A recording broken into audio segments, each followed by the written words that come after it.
Graças e paz a todos. Como o pastor Neilon disse, é a minha primeira vez, assim, de pregação mesmo, é a primeira vez.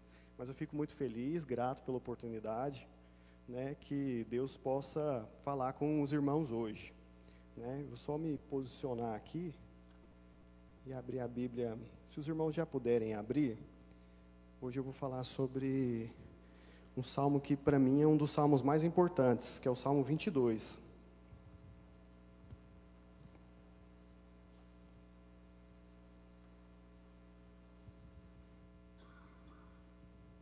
Nós vamos ler do Salmo 22, versículo 1 até o 21.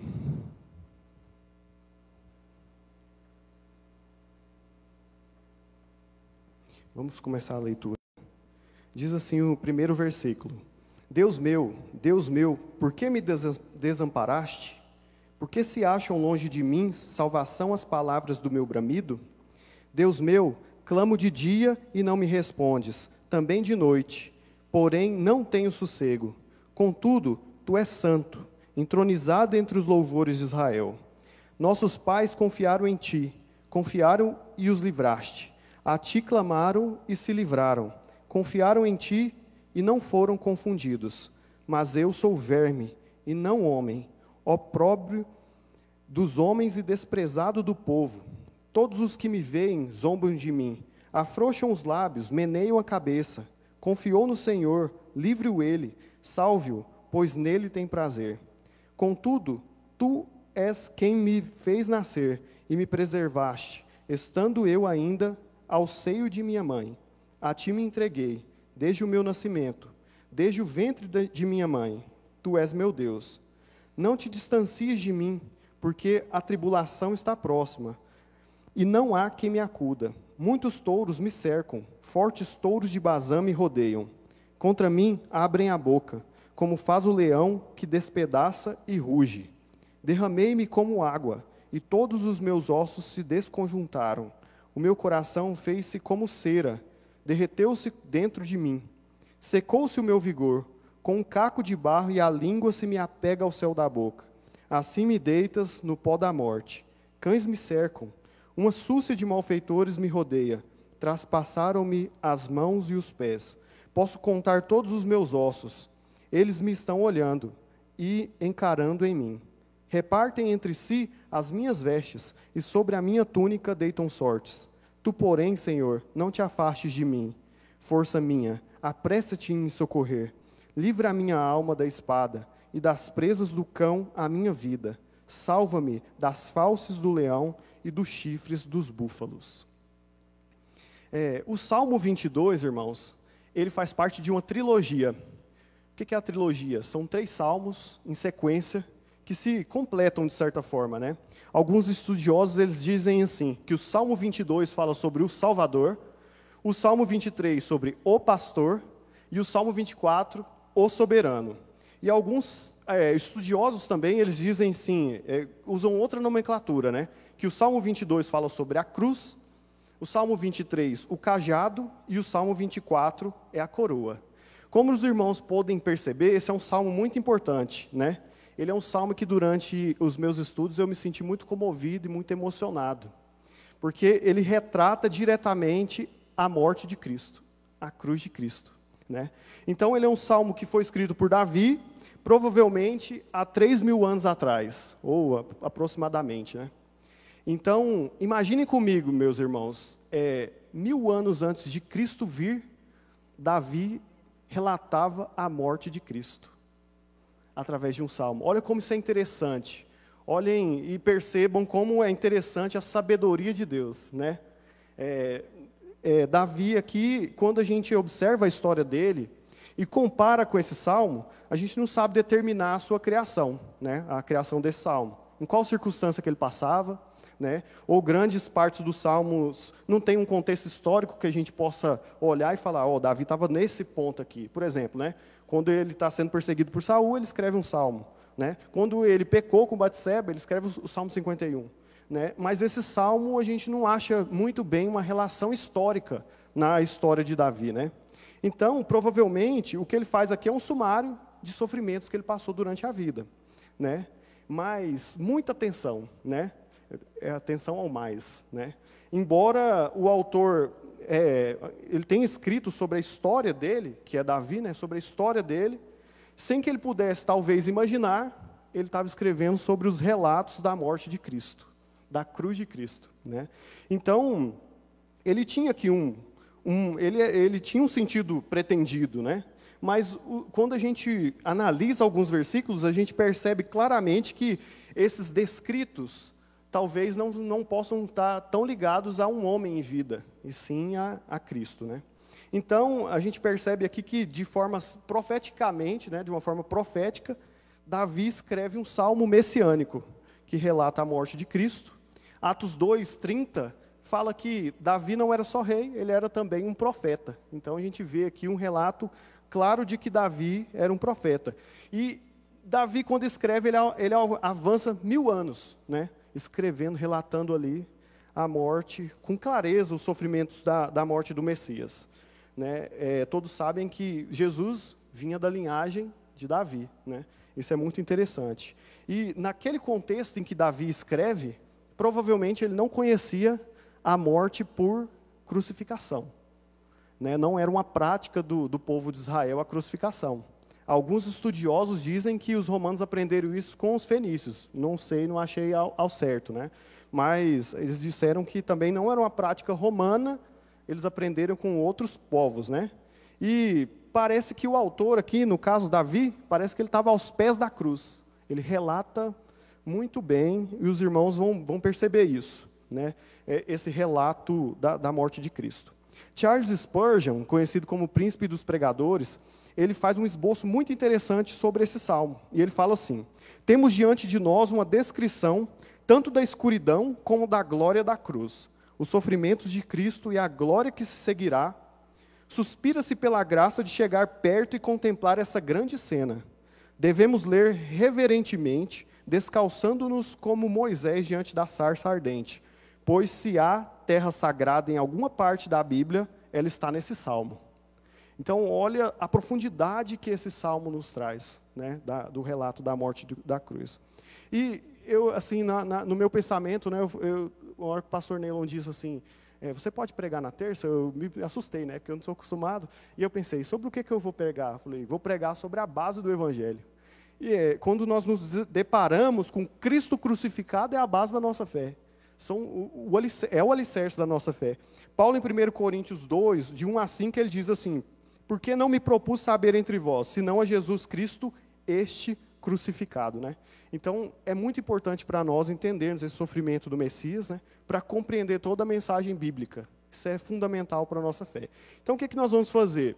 Esse salmo, ele vai até o versículo 31, não sei se os irmãos perceberam, e nós vamos dividir ele em duas partes. Eu só vou falar sobre a primeira parte, que diz sobre o clamor e o sofrimento do Messias, né? Que começa no versículo 1 e vai até o 21. Então, durante essa exposição, eu vou falar só esses versículos, né? E a gente vai confirmando com o Novo Testamento os acontecimentos que se dão aqui nesse salmo. Então, nós estamos diante aqui, quando lemos esse Salmo 22, a gente está diante do maior acontecimento que houve nessa terra. A crucificação de Jesus, né? Jesus, que era um Deus encarnado, né? Ele, como diz em João 1, ele era o Verbo, ele morava com Deus, ele era Deus, ele se encarnou, né, viveu entre nós sem pecado, e aos 33 anos de idade ele foi levado pelo Sinédrio e condenado por Pôncio Pilatos. Então, mesmo ele sendo inocente, não tendo pecado, ele foi condenado à pena de morte, né? E a crucificação era um método muito lento e doloroso. Hoje eu estava até comentando com a Angélica. Relatos históricos dizem que as pessoas poderiam durar na cruz durante 2 a 3 dias na cruz, né? Pessoas normais que foram crucificadas poderiam durar até esse tanto. E eles sentiam extrema sede, uma exaustão por ter que segurar o peso do seu próprio corpo, e mais os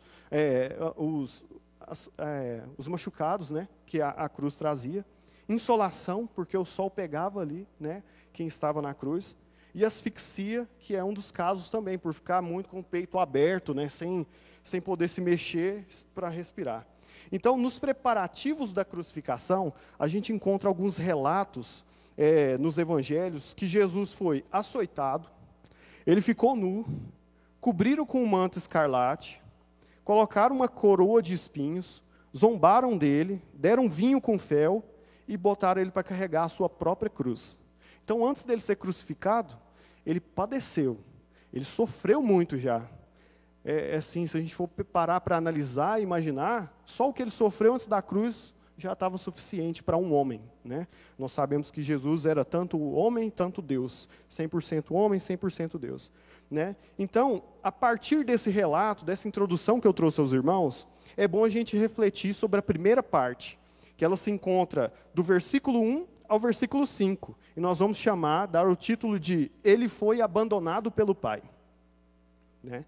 Nos versículos 1 e 2, nós somos transportados diretamente para o Calvário, né? Começa assim: Deus meu, por que me desamparaste? Por que se acham longe de mim, salvação, as palavras do meu bramido?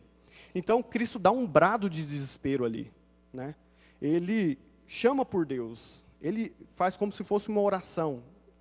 E se os irmãos puderem abrir a Bíblia comigo, para a gente confirmar, em Mateus 27, 46, Mateus 27, 46, Jesus, quando está na cruz, ele faz a citação do primeiro versículo do Salmo 22. Exatamente igual, né? Às vezes com palavras diferentes, já que quando Jesus disse na cruz, ele usou o aramaico. Então ele diz, o versículo 27, o capítulo 27, versículo 46 diz assim: E perto da hora nona, exclamou Jesus em alta voz, dizendo, Eli, Eli, lama sabachthani. E Mateus esclarece para a gente o que ele falou, né? Isso é, Deus meu, por que me desamparaste? Mateus 27, 46, né? Então, olha que interessante, ele cita na cruz o primeiro versículo do Salmo 22. Nós sabemos que Jesus ali, ele conhecia muito bem as Escrituras, né? O judeu, quando era criança, ele deveria decorar a Torá e estudar o restante da Bíblia, né? Então, quando a gente observa a vida de Cristo, em João 16, 32, ele diz assim, Jesus, o Filho de Deus, ele diz assim para os discípulos, Eis que chega a hora e já se aproxima, em que vós sereis dispersos, cada um por sua parte, e me deixarei só, mas não estou só, porque o Pai está comigo. Agora pensem comigo, meus irmãos. Ele diz assim para os discípulos que ele não estaria só, porque Deus estaria com ele, Deus Pai. E por que no versículo 1 do Salmo 22 ele fala, Deus meu, por que me desamparaste? Olha que interessante. Então, naquele momento em que ele clama na cruz, ele foi separado do Pai por levar os nossos pecados. Todos nós sabemos que o homem pecou e houve uma separação muito grande entre Deus e o homem. Era impossível o homem se religar. Era impossível o homem buscar a Deus sozinho, né, por sua força. Isso a gente acha lá em Romanos 3, a partir do versículo 23. Então, todos pecaram e destituídos da glória de Deus estão. E Cristo ali na cruz, quando ele dá esse brado, ele se sente muito só, né? Naquele momento, ele se sente, né, sozinho, uma solidão enorme. Talvez a maior solidão que já existiu nesse mundo. Então, ele levou sobre si todos os nossos pecados. E devido a esses pecados, Deus o abandonou ali na cruz naquele momento. Era um abandono temporário, que a gente chama. Isaías 53, que também é um capítulo bem profético, né, de como seria esse sacrifício de Cristo, 53:12 fala assim, contudo levou sobre si o pecado de muitos, e pelos transgressores intercedeu, né? Então, ele levou os nossos pecados, e o fato de levar os nossos pecados, o distanciou de Deus. Houve uma separação, né? E naquele momento, que ele estava ali na cruz, pegando os nossos pecados, as nossas transgressões contra Deus, Deus derramou a ira dele, para que fosse satisfeita, para que nós pudéssemos ter de novo uma comunhão com Deus. Acho que hoje eu estava comentando isso com a Angélica no carro, eu acho que é impossível da gente poder imaginar e entender profundamente o que foi esse sacrifício. O que foi o que Cristo fez por nós na cruz, né? Ele levar todos os pecados e ele receber também a ira de Deus, né? Ali na cruz. Então, Gálatas 3,13, ele descreve muito bem essa situação para a gente, que diz assim: Cristo nos resgatou da maldição da lei, fazendo-se ele próprio maldição em nosso lugar, porque está escrito: maldito todo aquele que for pendurado no madeiro. Então, ele sofreu ali uma pena de morte, e uma pena de morte para bandidos, criminosos, né? A gente tem relatos nos evangelhos de que Barrabás era um ladrão, era um malfeitor, e ali, naquele momento do julgamento, Pilatos solta Barrabás e prende Cristo. Olha a comparação. Cristo viveu de uma forma exemplar, sem pecado nenhum, e eles soltaram um criminoso e crucificaram a Cristo. Então, pensem na tristeza que foi para Cristo, né, ser crucificado ali como um criminoso mesmo, né? Então, ele experimentou o que é ser banido da face de Deus. Na verdade, se a gente imaginar, quem merecia essa punição éramos nós, por termos pecado, né? A palavra de Deus fala que por um homem só entrou o pecado, né? Adão. E por isso todos nós somos pecadores, né? E nós deveríamos receber isso. Cristo, quando ele clama ali na cruz e fala: Deus meu, por que me desamparaste? Ele percebe que longe de Deus não há alívio. Vocês já imaginaram isso? Você viver num lugar longe de Deus, totalmente separado, e pensar que você nunca mais vai poder ter uma comunhão com Deus, falar com Ele, ou ouvi-lo. Isso é muito sério, né? Assim, a gente pensa isso, e isso é o que vai acontecer futuramente, é o que a Bíblia diz, né? Para os ímpios, é isso que vai acontecer. Então, continuando aí no versículo 2, para a gente já continuar, né? Ele fala: Deus meu, clamo de dia e não me respondes, também à noite. Então, quando ele fala essa expressão, Deus meu, ele está ali demonstrando total confiança no Pai. O que é interessante é que durante o Evangelho a gente percebe que Cristo, ele não fala Deus, ele não se refere ao Pai como Deus, ele sempre se refere ao Pai, Pai. A gente pode perceber que a maioria dos versículos, ele sempre chama Deus Pai de Pai.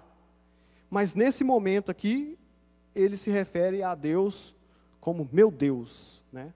Ele deposita total esperança ali nele, e ele chama ele de meu Deus para que um dia nós pudéssemos chamar de Pai.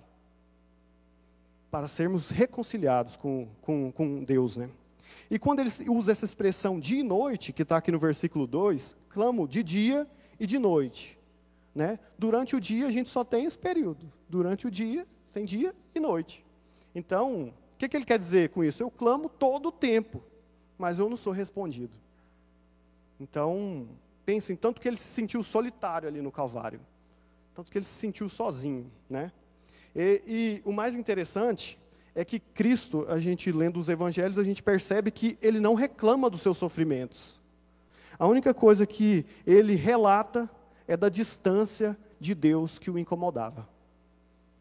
Isso o incomodava, ele se sentir distante do Pai, né? Lutero, ele faz um comentário muito interessante sobre essa parte, né? Que ele fala que é uma grande reverência e profundidade sobre esse salmo, né? E como explicar Deus abandonando Deus? Jesus era 100% Deus, 100% homem. Deus Pai é Deus. Eles são pessoas diferentes, mas um único propósito, com um único objetivo e um Deus só. Já imaginaram isso? Como a gente explicar que naquele momento na cruz, Deus abandonou Deus? Né? Então, Isaías 53:10 diz assim: todavia agradou Deus moê-lo, né? Então, por que Jesus Cristo devia ser moído na cruz do Calvário, né? Não havia outra maneira da justiça de Deus ser feita, ser satisfeita, né? Se todo homem é pecador, e quando você peca, você transgride a lei de Deus e peca diretamente contra a santidade e a justiça de Deus, o que ele tem que fazer? Ele tem que condenar o pecador. Mas pelo seu amor tão grande, ele envia o seu Filho para morrer no nosso lugar. para satisfazer essa justiça. Porque um Deus justo, ele tem que punir o pecador. Mas ele sendo tão amoroso, ele envia o próprio Filho no nosso lugar. Como que a gente entende isso, né, pastor Neilo? Esse amor tão grande dele enviar o próprio Filho. Então, o pai ali, na hora que aquilo acontece, ele se entristece, eu tenho certeza que o pai se entristece, né? E ele fala, 2 Coríntios 5:21 diz, aquele que não conheceu o pecado, Cristo viveu uma vida íntegra, ele não pecou, o fez pecado por nós, ele não pecou, né? Vale ressaltar isso, para que nele fôssemos feitos justiças de Deus, 2 Coríntios 5:21, né? Então, a gente prosseguindo aí nos versículos 3 e 5, de 3 a 5, a gente vê aqui a declaração que o salmista faz, né? Davi, quando estava escrevendo. Contudo, tu és santo, entronizado entre os louvores de Israel. Nossos pais confiaram em ti, confiaram e os livraste. A ti clamaram e se livraram, confiaram em ti e não foram confundidos. Né? Aqui é muito interessante que ele vem expondo isso, e quando chega no versículo 3, ele usa uma conjunção adversativa, né? Algumas traduções falam porém, na minha aqui fala contudo. Então, ele conclui que, mesmo abandonado pelo Senhor, mesmo Cristo abandonado, né? Ele não deixou de confiar na santidade, na fidelidade, né? Com o qual Deus sempre socorreu Israel. Ele se lembra ali do passado, né? E Jesus, como Filho de Deus, ele usa o mesmo sentido, né? Mesmo se sentindo só, em momento nenhum, ele deixou de confiar no Pai. Né? Em Lucas 23:46, a gente vê que Jesus, quando vai dar o último suspiro, ele fala assim, Pai, nas tuas mãos entrego o meu espírito. E disso isto expirou. Ele sabia em quem ele cria. O Pai e o Filho eram um só. E mesmo ele se sentindo abandonado ali, ele sabia quem era o Pai. E ele sabia em quem ele estava entregando o Espírito. Ele entrega ali o Espírito para o Pai, né? E foram essas últimas palavras que Jesus disse. O mais interessante é que quando Jesus pronuncia essas palavras, ele não fala baixinho, Pai, eu entrego o meu Espírito. Né? Ele não fala assim. O versículo fala que ele exclamou em alta voz. Né? Em alta voz. E o que mostra isso, se mostra assim, muito interessante, é que Cristo não morreu como um perdedor.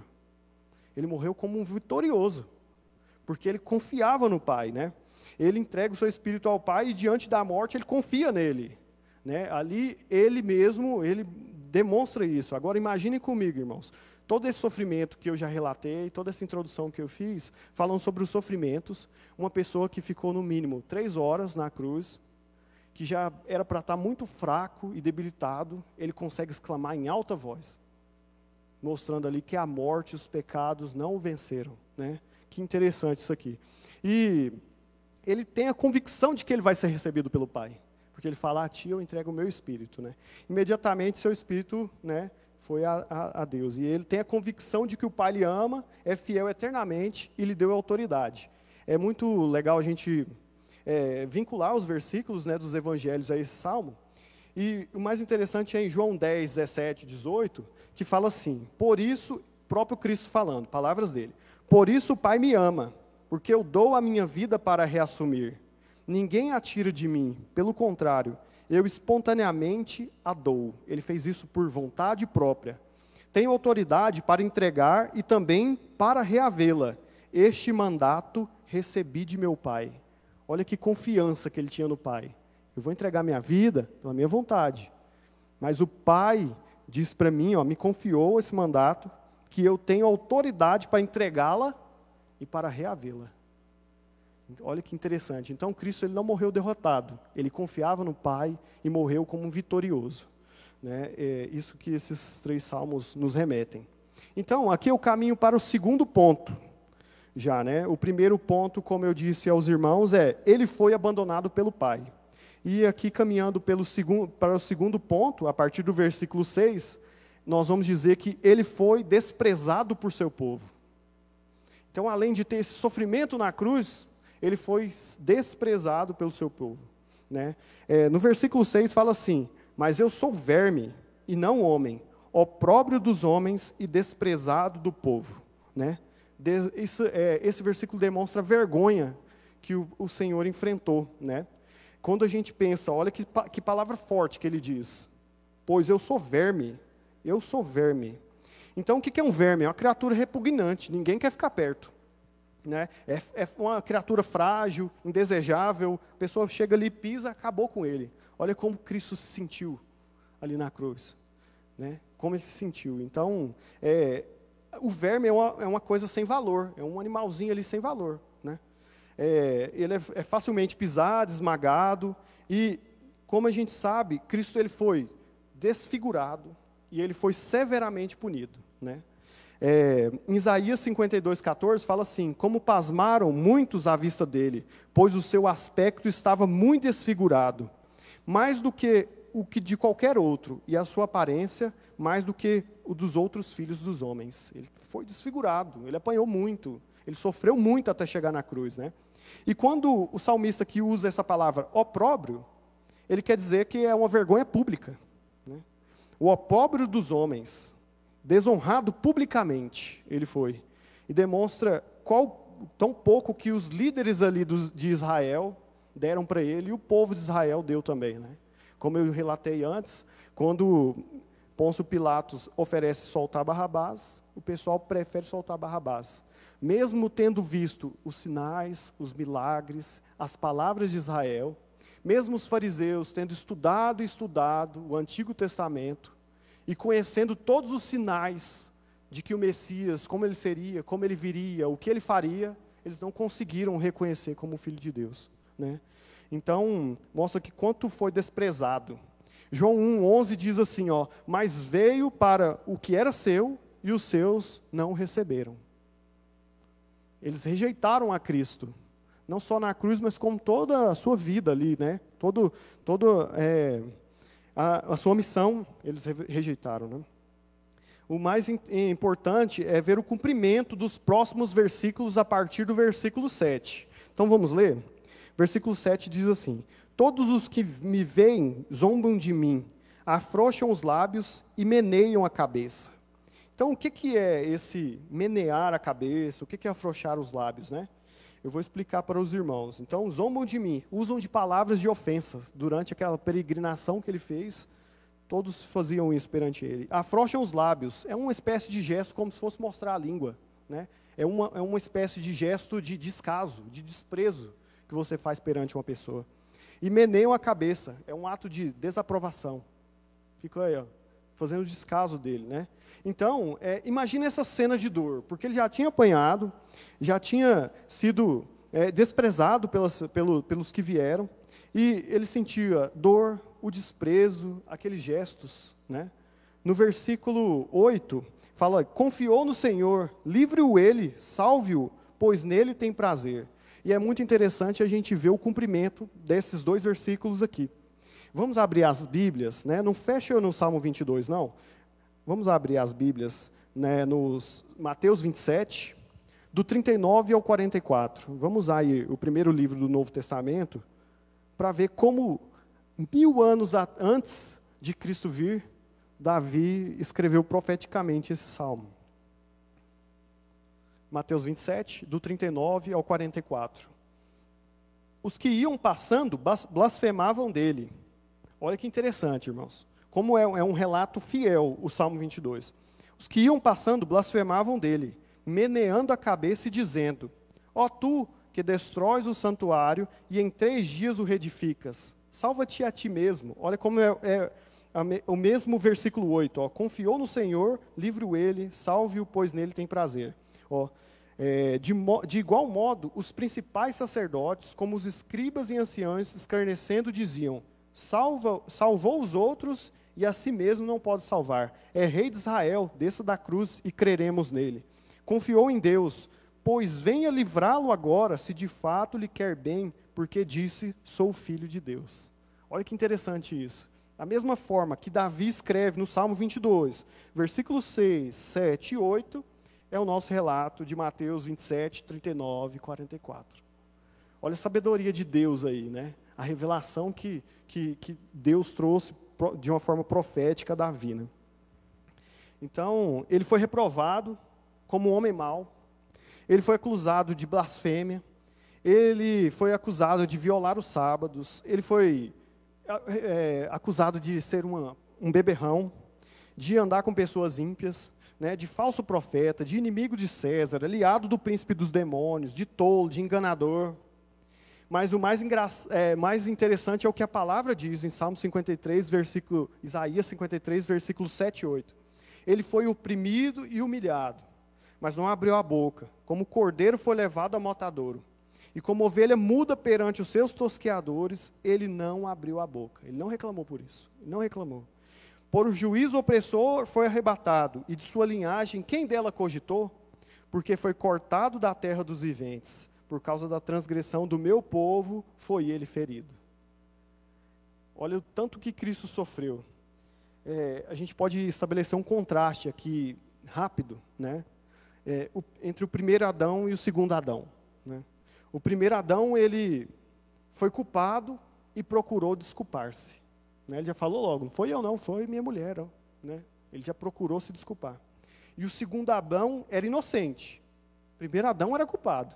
O segundo Adão era inocente. O segundo Adão era Cristo. E ele era inocente de qualquer transgressão, né? Mas ele de nada se defendeu. Ele não abriu a boca. Como ovelha muda, ele ficou perante os tosqueadores, né? E o mais interessante também, como ele pede, Pai, perdoa porque eles não sabem o que fazem. Ele ainda naquele momento de dor e sofrimento, ele ainda intercede por seus inimigos, né? Então, lendo o versículo 9 ao 11, o salmista diz assim: Contudo, tu és quem me fez nascer e me preservaste, estando eu ainda ao seio de minha mãe. A ti me entreguei desde o meu nascimento, desde o ventre da minha mãe. Tu és meu Deus. Não te distancie de mim, porque a tribulação está próxima, e não há quem me acuda. Então, eu procurei sobre o que queria dizer esses versículos. Eu achei muito interessante o que Matthew Henry, um comentarista famoso, se refere nesses 3 versículos. Ele diz assim que, no momento da cruz, quando Jesus estava lá, né, ele se lembrava de várias vezes que Deus o livrou de coisas difíceis durante sua vida. Por exemplo, a tentação. E ele se refere mais ainda em Mateus 2,13, quando o próprio Pai o livra das mãos de Herodes, né? A gente sabe que Herodes, ele queria matar o Messias, né? E o próprio Deus Pai fala, né, para eles saírem de lá e irem para o Egito. Então, concluindo essa parte, esse segundo tópico, esse segundo ponto, os homens reprovaram a Cristo, desencorajaram sua fé ali na cruz, né? E durante a sua caminhada. Mas Deus o tinha honrado e fortalecido, e o fez vencer ali na cruz, né? Indo para o terceiro ponto, que a gente vai descrever agora, que é do Salmo 22, do versículo 12 ao 20, a gente estabelece o terceiro ponto como: foi condenado por nossos pecados. A condenação dele ali foi por os nossos pecados. Então, nos versículos 12 ao 20, a gente pode perceber claramente o que Cristo sentiu ali. É como se fosse um relato do próprio Cristo, né, dos horrores da crucificação. Então, ele, além de sofrer espiritualmente, a gente vê, né, por ter recebido os pecados ali, ele também sofre moralmente, porque a honra dele foi ferida, né, ele foi muito constrangido, né, durante aquela caminhada, e ele também sofre fisicamente. Então, são 3 sofrimentos que são descritos desse versículo 12 ao 20. Então, do versículo 12 e 13, vamos ler aqui, versículo 12 e 13, falam assim: muitos touros me cercam, fortes touros de Bazã me rodeiam. Contra mim abrem a boca, como faz o leão que despedaça e ruge. Então, ele olha ali ao redor, né, desse sofrimento inteiro, e ele compara as pessoas que estavam ali como animais selvagens, de tanta fúria, de tanta raiva que aquelas pessoas tinham dele, né? Eles eram sedentos por sangue, eles eram cruéis, né? No versículo 12 aqui, ele se refere aos touros de Bazã.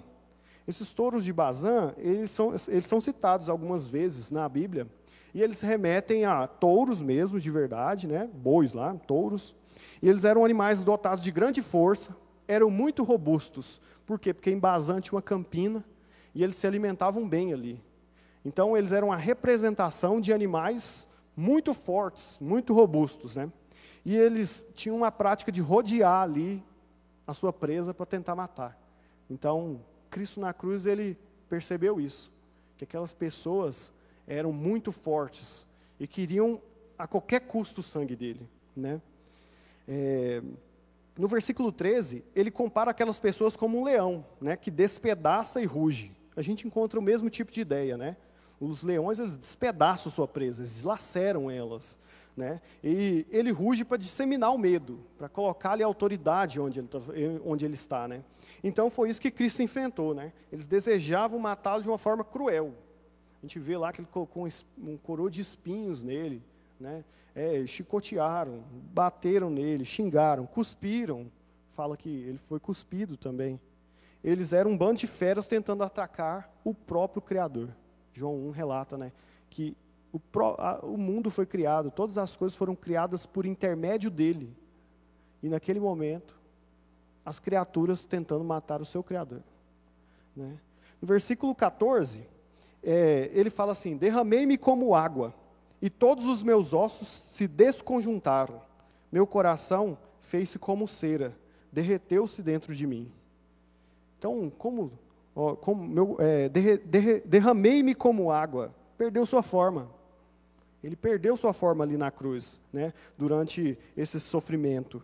A gente vê que as mãos e os pés dele sofreram muito com o impacto de pregos, de amarração, né? De outras coisas ali no processo da crucificação. Imagine ali os tendões dele recebendo aqueles pregos. Quanto foi duro. Não tem como uma pessoa sofrer fisicamente assim e se manter pleno. É impossível, né? Ele fala aqui que... imaginem, irmãos, os ossos dele tendo que sustentar o peso dele com os pregos nos pés. Não tem como a pessoa suportar uma dor assim, né? E quando ele fala o coração se derretendo, ele ainda tinha que aguentar a dor física, além da ira de Deus sendo derramada ali sobre ele. Foi uma dor muito forte, né? Um comentarista diz assim: se o coração do leão de Judá se derretia perante a ira de Deus, como poderão suportar a mão dos ímpios? Se o coração do leão de Judá, ele que era homem e era Deus, 100% homem e 100% Deus, né, se derretia perante a ira de Deus, imagina a mão dos ímpios quando forem condenados, né? Então aqui a gente vê uma descrição da fraqueza que ele sentiu, né? No versículo 15, ele diz: secou-se o meu vigor, um caco de barro, e a língua se me apega ao céu da boca. Assim me deitas no pó da morte, né? Ele chega, essa parte aqui, ele chega à exaustão. Ele se cansa extremamente, ele perde as forças, né? O Criador ali naquela hora perdeu sua forma, ele está despedaçado. João 19, 28 diz que ele sentiu sede. E o que eles fizeram, né? Eles colocaram vinagre para ele beber na boca dele, quando ele sentiu sede. Quando ele sentiu sede, alguns especialistas dizem que a sede antes da morte é algo normal. Então, é um sinal de que você está quase morrendo, quando sofre um tipo de impacto, de agressividade no corpo. A pessoa está próxima da morte, ela sente sede. Ele sente sede e eles dão vinagre para ele beber. E quando ele fala aqui que me deitas no pó da morte, ele sabia que a morte estava bem próxima ali naquele momento, né? Talvez ele tenha se referido, aqui é uma conjectura, talvez ele tenha se referido a Gênesis 3,19, né? Porque você é pó e ao pó voltará. Ele sabia ali que a morte estava muito próxima, né? Ele foi morto como um condenado, né? E ele sabe que nada além do que isso, essa morte podia satisfazer a Deus. Então, no versículo 16 e 17, ele continua ainda mostrando a agressividade daquelas pessoas que estavam ao redor dele. Cães me cercam, uma súcia de malfeitores me rodeia, traspassaram-me as mãos e os pés, né? Então, além dos touros que ele se referiu, aos leões, cães também o cercam, né? Eles estavam prontos a devorá-lo ali. E é muito interessante a segunda parte desse versículo que fala: traspassaram as mãos e os pés. Ele foi pregado ali, né, todo mundo sabe, pelas mãos, pelos pés, né? Ele foi preso ali àquela cruz por essas partes do corpo. E a gente percebe, né, como eu disse antes, que não era uma prática comum em Israel. Olha que interessante, Davi escrevendo isso tanto tempo antes, né? É um estado, descrevendo esse estado deplorável de Cristo na cruz. Vamos ler o versículo 18. Esse aqui talvez seja um versículo muito, muito intrigante mesmo, né? Ele fala assim: repartem entre si as minhas vestes e sobre a minha túnica deitam sortes. Vamos abrir em João 19, capítulo 19, versículo 23 e 24.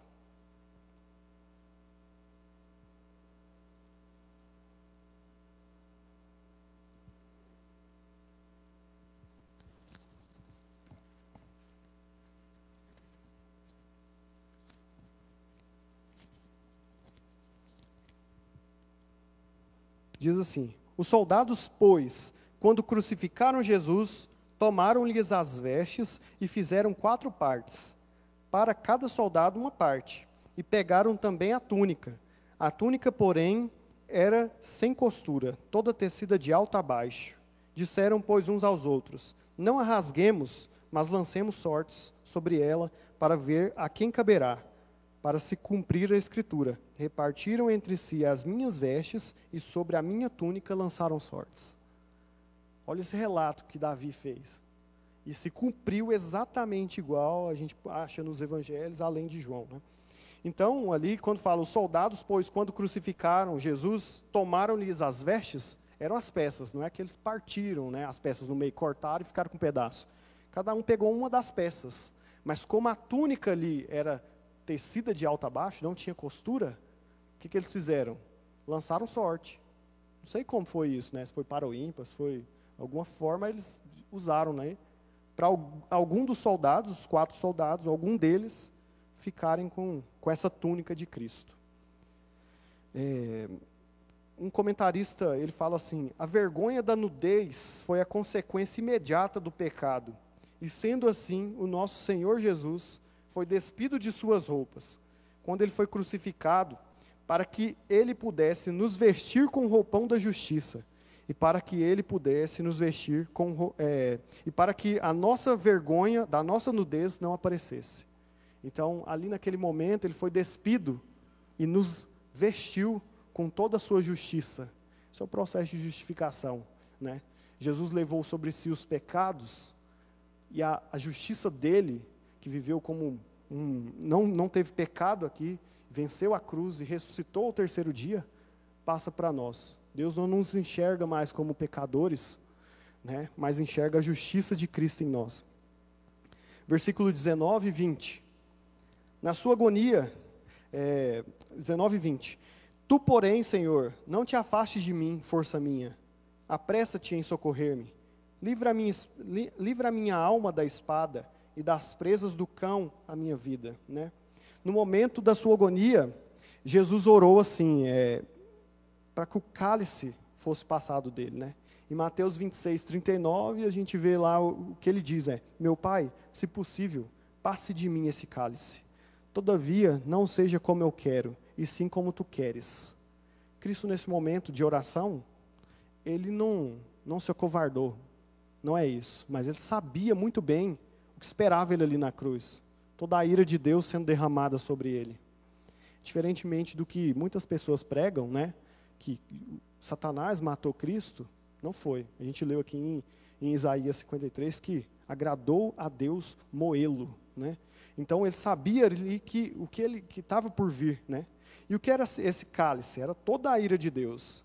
Colossenses 2,15 diz assim: despojando os principados e potestades, publicamente os expôs ao desprezo, triunfando deles na cruz. Ali ele venceu tudo. Ali ele venceu a morte, o pecado, ele venceu tudo, por amor a nós. E o versículo 21, findando, né, essa nossa exposição dos versículos do Salmo 22, a primeira parte dela, o versículo 21 diz assim: salva-me das faces do leão e dos chifres dos búfalos. A segunda parte é muito interessante. Sim, tu me respondes. sim, tu me respondes. Mesmo diante de todas aquelas atrocidades que fizeram com Cristo, mesmo diante da dor, do sofrimento físico, do sofrimento moral e espiritual, ele diz, sim, tu me respondes. A gente vê que o primeiro versículo ele fala, Deus meu, por que me desamparaste? Ali era um grito de dor, um grito de solidão. Mas no 21 ele diz, sim, tu me respondes. Toda essa súplica que Cristo fez, Deus o respondeu. Não o respondeu livrando ele da morte.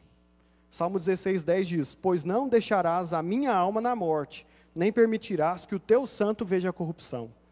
Jesus não foi livrado da morte pelo Pai ali, mas ele foi muito mais poderosamente libertado do que se Deus não o livrasse da morte, né? Deus não o livrou da morte, mas deu um livramento muito mais glorioso. O fez ressuscitar ao terceiro dia. Ele está vivo hoje, né? Ele está vivo. Então, Filipenses 2, versículo 7 ao 11 diz assim, antes a si mesmo esvaziou. Ele era Deus, estava no céu com o Pai.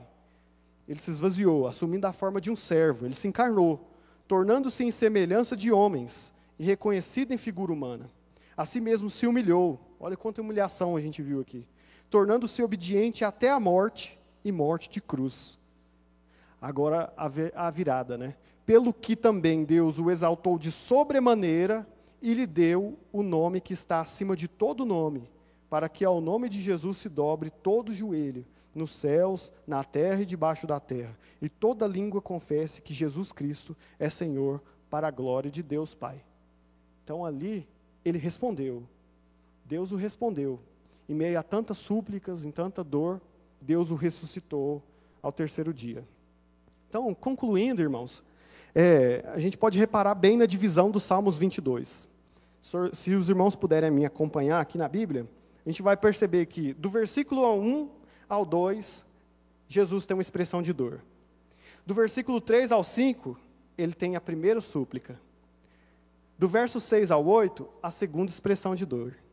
Do 9 ao 11, a segunda súplica.